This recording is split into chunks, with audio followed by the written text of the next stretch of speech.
ایسی قوم کے بارے میں ذکر کریں گے جنہوں نے اپنے نبی کو جھٹلایا اور اس گناہ کی وجہ سے عذاب الہی نے انہیں اپنے لپیٹ میں لے لیا، اور وہی گناہ آج پاکستان کی قوم بھی کر رہی ہے۔ آئیے مکمل داستان جانتے ہیں اس ویڈیو میں۔ اگر آپ لوگ اس طرح کی اسلامک ویڈیوز کو پسند کرتے ہیں تو پلیز چینل کو سبسکرائب کر لیجئے۔ چلیے آئیے اللہ رب العزت کے بابرکت نام سے ویڈیو کا آغاز کرتے ہیں۔ حضرت شعیب علیہ السلام حضرت صالح علیہ السلام کی اولاد میں سے تھے۔ وہ اہل مدین کی طرف بھیجے گئے۔ یہ لوگ بت پرستی کے ساتھ ساتھ ناپ تول میں بھی کمی کرتے تھے اور مسافروں کا راستہ روکتے اور انہیں پریشان کرتے۔ اس قوم کی طرف اللہ تعالیٰ نے حضرت شعیب علیہ السلام کو بھیجا۔ حضرت شعیب علیہ السلام نے کہا کہ اے میری قوم، اللہ تعالیٰ کی عبادت کرو، اللہ تعالیٰ کے سوا تمہارا کوئی نہیں ہے۔ حضرت شعیب علیہ السلام نے کہا، میں تمہیں اللہ کے عذاب سے ڈراتا ہوں، اور جب اللہ کا عذاب آئے گا تو تم سب کو اپنی لپیٹ میں لے لے گا۔ یہ سن کر کافروں نے کہا کہ اے شعیب، تمہیں معلوم ہونا چاہیے کہ یہ مال ہمارا ہے، ہم اس کو زیادہ بیچے یا کم بیچے، تم کو ہمارے وزن اور ناپ تول سے کیا کام؟ ہم جو کچھ کرتے ہیں اپنی سمجھ اور سوچ بوجھ سے کرتے ہیں، آپ کو ہماری تجارت کے کاموں میں دخل اندازی نہیں کرنی چاہیے۔ آپ لوگوں کو دعوت دینے کا کام کرتے ہیں اور ہم لوگوں کے ساتھ تجارت کا کام کرتے ہیں، لہٰذا آپ اپنے کام سے کام رکھیں اور ہمیں اپنا کام کرنے دیجیے۔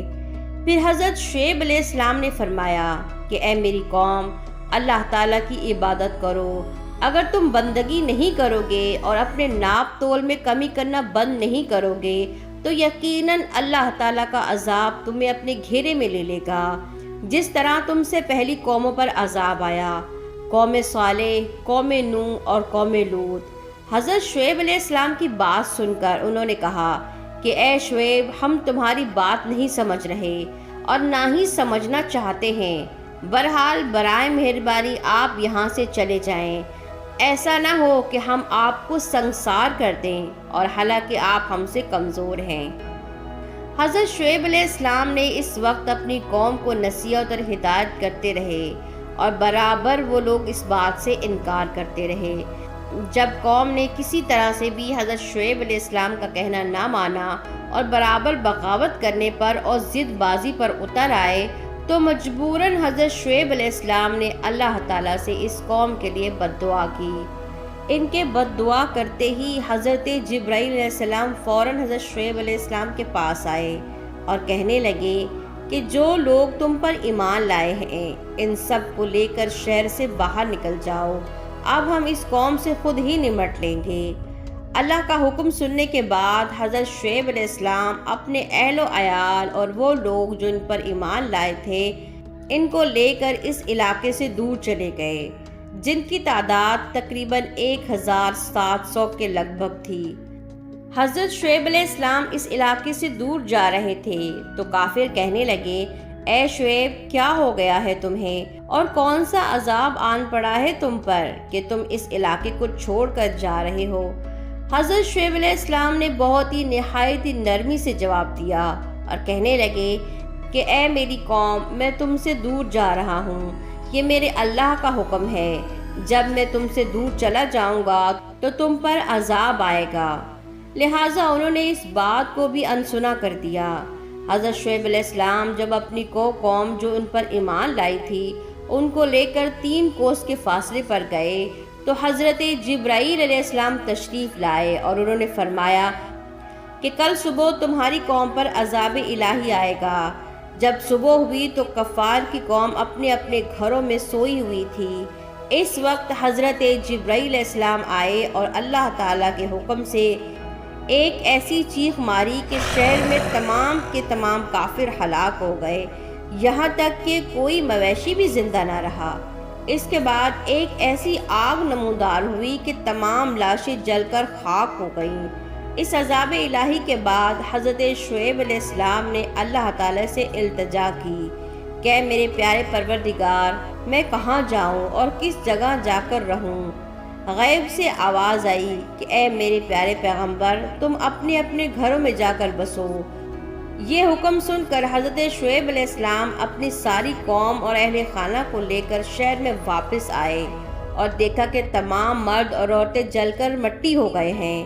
حضرت شعیب علیہ السلام کے دوبارہ واپس آ جانے کی وجہ سے شہر مدین آباد ہو گیا۔ وہاں کے درخت تر و تازہ ہو گئے، پھول اور پھل کھلنے لگے۔ حضرت شعیب علیہ السلام نے 12 برس تک اپنی قوم کو شریعت سکھائی۔ حضرت شعیب علیہ السلام اپنی قوم کے ہلاک ہونے کی وجہ سے اور بد دعا کرنے کی وجہ سے افسوس کرتے رہے اور روتے رہے۔ اسی رونے کی وجہ سے ان کی بینائی بھی چلی گئی۔ حضرت شعیب علیہ السلام نابینا ہونے کی حالت میں بھی اپنی قوم کو پیغمبری کے فرائض سناتے رہے۔ تو یہ تھا حضرت شعیب علیہ السلام کا مختصر واقعہ، اور ایک ایسی قوم جنہوں نے اللہ کی نافرمانی کی، جنہیں بار بار دعوت دینے کے باوجود بھی ہدایت نہ ملی۔ اب بات یہ کرتے ہیں کہ ہم نے اس قصے سے کیا سبق سیکھا۔ اگر دیکھا جائے تو پاکستان نے بڑی مارکیٹ والا بھی بے ایمان ہے اور ایک ریڑھی والا آدمی بھی ناپ تول میں کمی کرتا ہے۔ ہر طرح سے یہاں پر ناپ تول میں کمی ہو رہی ہے، گناہوں میں مبتلا ہو رہے ہیں، اور لوگ یہ سمجھتے ہیں کہ ہمیں کوئی نہیں دیکھ رہا۔ ہمیں اس قصے سے سبق سیکھنا چاہیے۔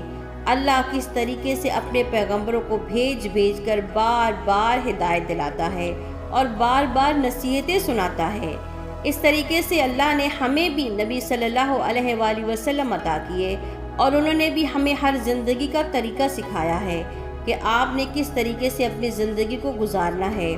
اللہ تعالیٰ کے نبی نے سختی سے منع کیا ہے ناپ تول میں کمی کرنے سے، لہٰذا جو بھائی یہ چیز کرتے ہیں اور کام کرتے ہیں وہ خود کو بچائیں، اپنی نسلوں کو بچائیں، اپنی آخرت کو تباہ نہ کریں۔